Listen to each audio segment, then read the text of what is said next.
aanze kuitamkia hiyo siku, akasema kwamba laiti mimi singezaliwa, laiti mimi ningekufa ile siku nilitoka ndani ya tumbo ya mama. Najua kuna mtu mahali hapa unasema kwamba laiti singezaliwa.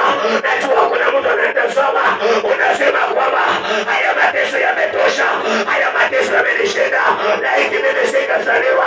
Mbona ndoa ilikataa? Mbona biashara ilikataa? Mbona kazi ilikataa? Mbona maisha ilikataa? Laiti singezaliwa. Yaani unaishi katika nyumba kulipa ni shida. Unaishi katika maisha, maana popote unaenda wanakuambia hautasaidika. Unaangalia ukuta, unaambia Yesu, laiti mimi singezaliwa. Bwana niyapitie haya mateso, Bwana niyapitie haya machungu, Bwana niyapitie. Huyo ni Ayubu. Anasema kwamba siku ya kuzaliwa kwangu na ipotelee mbali, nao usiku ule iliposemekana mtoto wa kiume amezaliwa, siku ile iwe giza.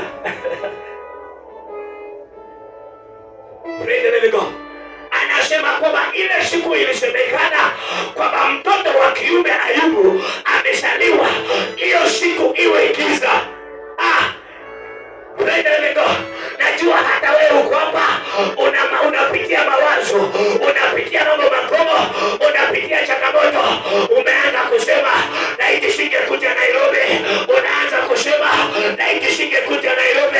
Hata kuna wengine wanapanga kurudi nyumbani. Nataka nikueleze basi na majira haya, usikate tamaa mpendwa, usikate tamaa kwa hiyo hali, usikate tamaa kwa hayo magonjwa, usikate tamaa kwa hayo mateso. Bado Yesu atakushika mkono. Angapo umepitia magumu, ina mkono juu. Kama unajua umepitia magumu kama ya Ayubu, nione yani huko watu wako, yani huko watu wamebarikiwa. Bwana asifiwe. Hakuna mtu amepitia magumu hapa. Nani mwailala jaile yote? Nani? Wewe tu peke yake. Kumbe nyinyi ni matajiri. Hebu kila mtu anibaie lunch. Bwana asifiwe. Hakuna mtu ambaye alipitia katika magumu kama Ayubu hapa. Claro, unailala jaile yote. Mbona hujainua mkono? Kwanza wewe unajua saa hiyo unasema Mungu, hii mahubiri ni yangu tu. Mungu atakusaidia my daughter. Nasema Mungu atakusaidia. Wale wanaofunga milango zako hawatafunga permanent. Yesu atafungua milango. The Bible says anapofungua hapa, anafungua mahali pengine. Wanapokufungia milango mahali hapa, naye Yesu anakufungulia pale. Wanaposema kwamba hautaishi mahali hapa, naye Yesu anakupeleka mahali pazuri.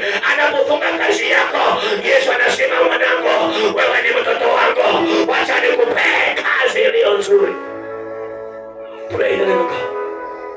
Na hayo majira yakafike mwisho. Wacha tuone Ayubu anasema nini hapa. Na siku ile iwe giza, Mungu juu na asiangalie, nayo nuru isiangazie. Giza na kivuli kikuu kikalie tena, wingu na likae juu yake. Jamaa alikuwa amechoka. Jamaa alikuwa amechoka. Yaani amejaribu, ameenda hospitali, ametembea kila mahali, lakini magonjwa hayataki kumwacha, lakini shida hazitaki kumwacha. Ninasema kwamba Ayubu alikufa na watoto wake, watoto wote walikufa, naye akabaki ni mgonjwa zaidi. Hata zikawa ligumba zina madaba kwenye mwili wake, ikawa ni nje zimejaa kila mahali. Hiyo ndiyo masaa Ayubu aliona kana kwamba hakuna maana tena ya kuishi, hakuna maana tena ya kukaa. Najua pia kuna mtu anasema hakuna maana tena ya kuishi. Najua kuna Mungu alisema, najua kuna mtu anasema mimi hakuna maana tena niishi katika ulimwengu. Nataka nikueleze kwamba Mungu anakupenda. Aliyeinua Ayubu atakuinua tena.